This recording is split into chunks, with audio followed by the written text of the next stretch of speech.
اعوذ باللہ من الشیطان الرجیم بسم اللہ الرحمن الرحیم۔ حضرت امیر المومنین علی بن ابی طالب علیہ السلام کے مجموعہ کلام نہج البلاغہ کے تیسرے باب کا 270 نمبر فرمان بیان کیا گیا ہے کہ خلیفہ دوم عمر بن خطاب کے سامنے خانہ کعبہ کے زیورات اور ان کی کثرت کا ذکر ہوا تو کچھ لوگوں نے ان سے کہا کہ اگر آپ ان زیورات کو لے لیں اور انہیں مسلمانوں کے لشکر پر صرف کر کے ان کی روانگی کا سامان کریں تو زیادہ باعث اجر ہوگا۔ خانہ کعبہ کو ان زیورات کی کیا ضرورت ہے؟ چنانچہ عمر بن خطاب نے اس کا ارادہ کر لیا اور امیر المومنین علیہ السلام سے اس کے بارے میں مسئلہ پوچھا۔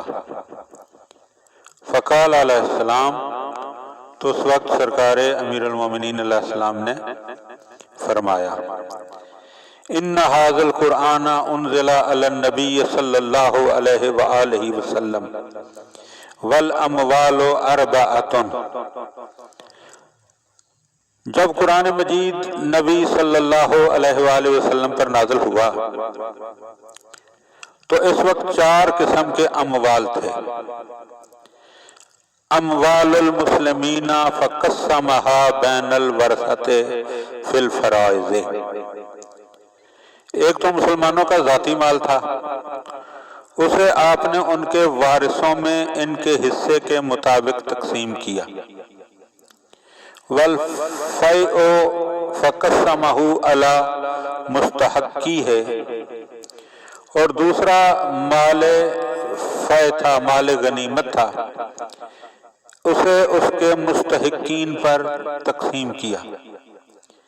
والخمس فوضعہ اللہ حیث وضعہ، اور تیسرا مال مال خمس تھا، اس مال کے اللہ نے خاص مصارف مقرر کر دیے کہ یہ فلاں فلاں فلاں جگہ پر تقسیم ہوگا۔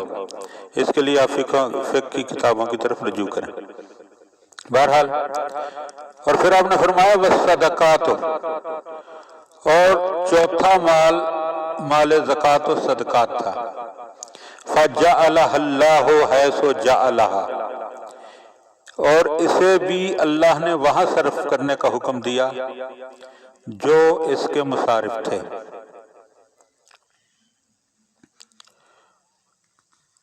وَكَانَ حَلِيُّ الْكَعْبَةِ فِيهَا يَوْمَئِذٍ، اور مولا فرماتے ہیں یہ خانہ کعبہ کے زیورات اس زمانے میں بھی موجود تھے۔ فَيَوْمَئِذٍ فَتَرَكَهُ اللَّهُ عَلَى حَالِهِ، لیکن اللہ تعالیٰ نے ان کو ان کے حال پر رہنے دیا۔ وَلَمْ يَتْرُكْهُ نِسْيَانًا، اور ایسا نہیں ہے کہ اللہ ان زیورات کے بارے میں کوئی بھول گیا اور بھولنے کی وجہ سے کوئی حکم نہیں دیا۔ وَلَمْ يَخْفَى عَلَيْهِ مَكَانًا، اور نہ ہی ان کا وجود اس پر کوئی چھپا ہوا تھا کہ نعوذ باللہ اسے پتہ ہی نہیں چلا کہ خانہ کعبہ میں زیورات بھی موجود ہیں۔ فَأَقِرَّهُ حَيْثُ أَقَرَّهُ اللَّهُ وَرَسُولُهُ، مولا فرماتے ہیں کہ لہذا آپ بھی انہیں وہیں رہنے دیجئے جہاں اللہ اور اس کے رسول نے انہیں رکھا ہے۔ فَقَالَ عمر، پس یہ سن کر عمر نے کہا، لَوْلَاكَ فَتَزَحْنَا وَتَرَكَ الْحَلِيُّ بِحَالِهِ، اگر آپ نہ ہوتے تو ہم رسوا ہو جاتے اور زیورات کو ان کے حال ہی پر رہنے دیا۔ وصلی اللہ علی محمد وآلہ الطیبین الطاہرین، اللہم صلی علی محمد وآل محمد وعجل